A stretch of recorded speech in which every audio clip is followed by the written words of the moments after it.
wabarakatuh. Shalom, Om Swastiastu, Namo Buddhaya, Salam Kebajikan, Rahayu. Selamat pagi dan selamat datang di video saya. Perkenalkan, saya Meta Amalia Kusuma Tias, mahasiswa Pendidikan Sejarah tahun 2024, kelas C dengan NIM 2404033031. Di sini saya akan membersamai kalian semua dalam video alun-alun utara dan alun-alun selatan sebagai ruang terbuka publik. Alun-alun itu apa sih? Jadi, alun-alun itu merupakan sebuah lapangan yang luas dan biasanya dapat dijumpai pohon beringin di tengahnya. Di Pulau Jawa, alun-alun banyak berbentuk persegi empat. Ciri khas dari alun-alun yaitu terletak di dekat kediaman pemerintah daerah yang di sekelilingnya terdapat masjid, gedung, jalanan, dan lainnya, seperti alun-alun utara dan alun-alun selatan di Yogyakarta.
Lalu, apa itu ruang terbuka publik? Jadi, ruang terbuka publik adalah tempat umum yang mana menjadi tempat bagi masyarakat untuk melakukan aktivitas rutin dan fungsional yang mengikat sebuah komunitas, baik itu secara rutinitas normal dari kehidupan sehari-hari ataupun suatu perayaan.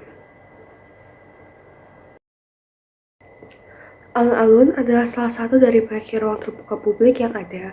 Umumnya, alun-alun terletak di pusat kota yang dikelilingi oleh jalanan dan bangunan fungsional.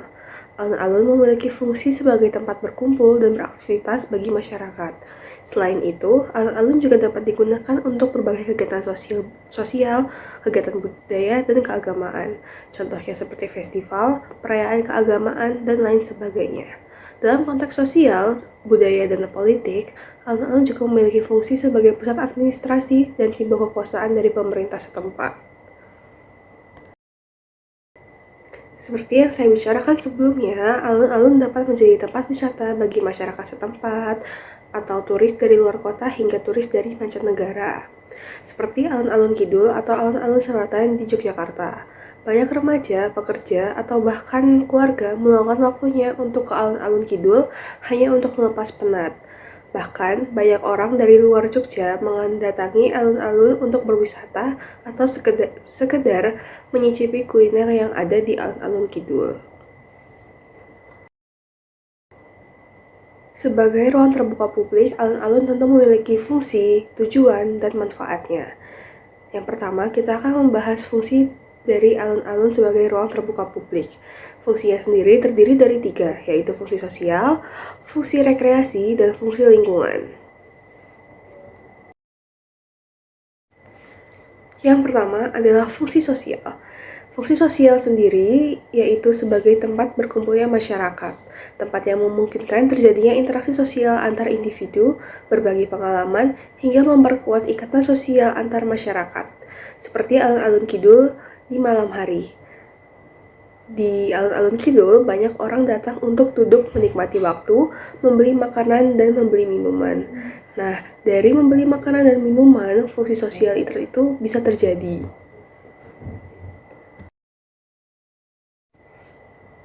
Yang kedua, ada fungsi rekreasi.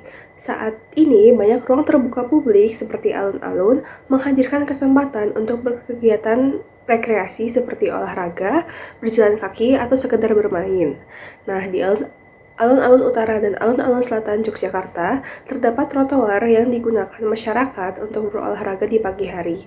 Biasanya, masyarakat akan berlari atau sekedar berjalan mengitari alun-alun.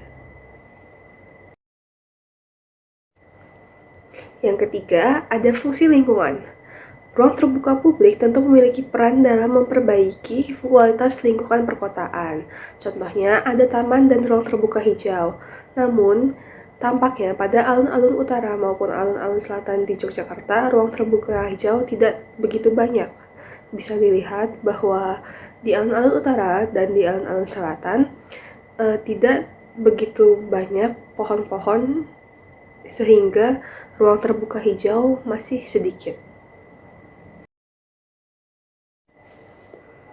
Selanjutnya adalah tujuan.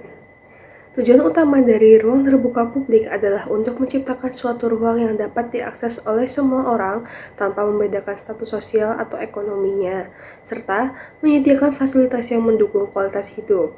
Nah, tujuan ini tentu relevan dengan yang ada di alun-alun utara dan alun-alun selatan Yogyakarta. Selain itu, ada pula tujuan utama lain dari alun-alun sebagai ruang terbuka publik, yaitu peningkatan kualitas hidup serta pemberdayaan sosial dan partisipasi masyarakat. Kemudian ada juga manfaat. Sebagai ruang publik, alun-alun tentu memiliki manfaat baik dalam bidang sosial, ekonomi, kesehatan, hingga bidang lingkungan. Yang pertama adalah manfaat sosial. Seperti pada fungsi sosial yang saya jelaskan sebelumnya, tentu alun-alun sebagai ruang terbuka publik memiliki manfaat sosial. Di alun-alun, masyarakat dapat berinteraksi satu sama lain dengan bebas. Mereka juga dapat bercerita dan berbagi pengalaman dengan orang lain. Yang kedua, ada manfaat ekonomi. Alun-alun memberikan manfaat ekonomi bagi masyarakat yang membuka kedai makanan, kedai minuman, atau menjadi tukang parkir di sekitar sana. Dengan kehadiran wisatawan, di alun-alun tentu membuat pendapatan masyarakat ikut meningkat. Yang ketiga, ada manfaat kesehatan. Trotoar yang tersedia di alun-alun utara maupun alun-alun selatan biasanya dimanfaatkan oleh masyarakat sebagai tempat berolahraga. Di pagi hari, biasanya masyarakat berolahraga lari, jogging, atau hanya sekedar berjalan kaki saja. Hal ini tentu membawa manfaat kesehatan bagi masyarakat sekitar, ataupun turis yang datang ikut untuk berolahraga pagi. Yang keempat, ada manfaat lingkungan. Namun, menurut saya, untuk manfaat lingkungan dari alun-alun utara maupun alun-alun selatan masih belum terbukti.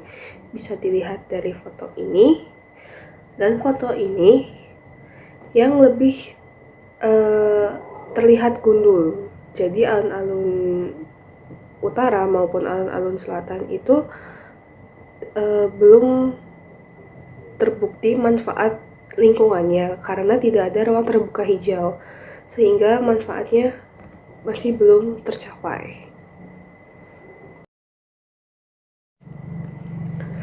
Nah, itu tadi pembahasan kita mengenai alun-alun utara dan alun-alun selatan Yogyakarta sebagai ruang terbuka publik.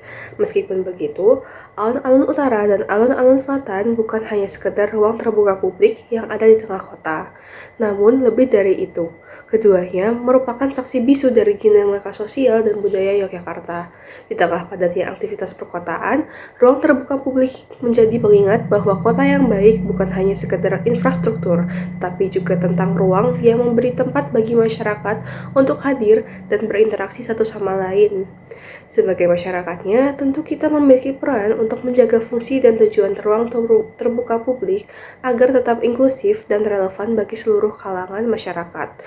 Karena pada akhirnya kota bukan hanya dibentuk oleh bangunan, namun oleh manusia yang mengisi dan ruang yang mempertemukan mereka. Saya Meta Amalia Kusumana Tias, mahasiswa Pendidikan Sejarah 2024, Fakultas Ilmu Sosial dan Ilmu Politik Universitas Negeri Yogyakarta, pamit undur diri. Wassalamualaikum warahmatullahi wabarakatuh. Shalom, Om Santi Santi Santi Om, Namo Buddhaya, salam kebajikan. Sampai jumpa.